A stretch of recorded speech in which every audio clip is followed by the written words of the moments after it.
Start going like this to where I hear you, I know to slow down. All right. Okay, so this is science fiction fantasy YA, and I am going to be reading from chapter 5. I'm not going to go into the specifics of what's going on because you won't understand, but just know that the character's perspective this is coming from is a telepath, and right now he's dreamwalking. So he's had a vision of someone who may be dying elsewhere, and now he's actually getting to contact this person. All right. Other people's dreams smell like oranges. I don't know why. Maybe it's some kind of psychic failsafe. When I smell citrus, I know I'm not in my own head. Uncle Jonas said dreamwalking is the telepathic equivalent to sleepwalking. It doesn't happen too often, but when I go to sleep, sometimes my mind wanders, and I wake up in different heads as far as Canada. I don't stay there long. The figments are lost as soon as I roll over or scratch my nose. I stand in a whitewashed tunnel. I press my face against a blank wall, forehead rubbing against the warm, smooth surface. A scorching wind blows in through the wall, drying out my skin and making it feel stretched across my face. The wall becomes transparent, and I'm looking through a picture window into someone else's nightmare. The sky is green. Double red suns glare down at a bloody battlefield. Men are firing guns with bullets that explode, showering metallic glitter that melts the skin off the poor saps beneath the clouds. Bombs shriek through the sky, arcing back to strike the purple soil, creating mushroom clouds of debris and body parts. Thick blood spatters into the air. Men and women writhe on the ground, screaming and clutching wounds that leak blood, guts, urine, and bile. My stomach shudders, and I swallow spit that tastes like tangerines. I touch the window with my palms and gasp as the clear shield between the war zone and me shatters into tiny fragments of rock candy.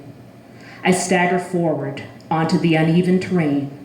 My bare feet crunch across the hot, rocky dirt, grit working its way between my toes. The atmosphere is hazy with dust and smoke. The sharp scent of boiling orange juice wafts under my nose on a hot breeze. I recognize this battlefield. It's from the guy's message. A woman collapses, her head inches from my foot. Her neck is twisted at an unnatural angle, and her eyes stare blankly at me. I was here a few hours ago. A man roars as acid glitter eats the skin off his face. A hand closes on my shoulder from behind, and I yelp, whirling around and falling on my ass. I pass right through the lady with the broken neck. She's a ghost, a shade. She vanishes, as do all the other bloody, convulsing soldiers on the ground. The bombs stop exploding, and the acid glitter dissolves as I stare up at the person I'd last seen face down in a pool of glowing water. Drowning Guy's a pretty boy type, with dirty blonde hair and an armpit-length braid over the shoulder of a tan shirt with pockets at the biceps. His pants are tan too, and loaded with pockets at the knees, ankles, and hips. Hints of silver from the compartments of a thick utility belt gleam in the sunlight. Drowning Guy, DG, grins at me and extends a slim-fingered hand. "Well, you're a new development," he says. When I don't take his hand, he grabs my arm and yanks me to my feet with surprising strength.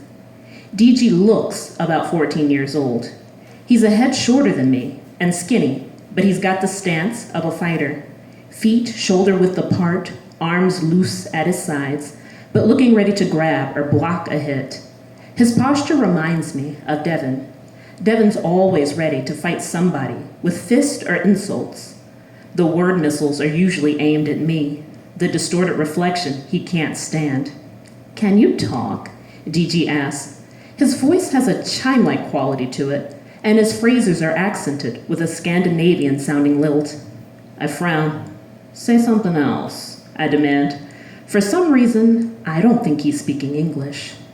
I don't usually have dreams about men in their underwear, DG says, and his grin widens as I glance down at my Houston Rockets boxers.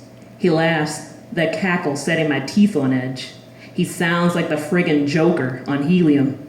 Maybe I'm developing new preferences, he says. I narrow my eyes. When I concentrate on his speech,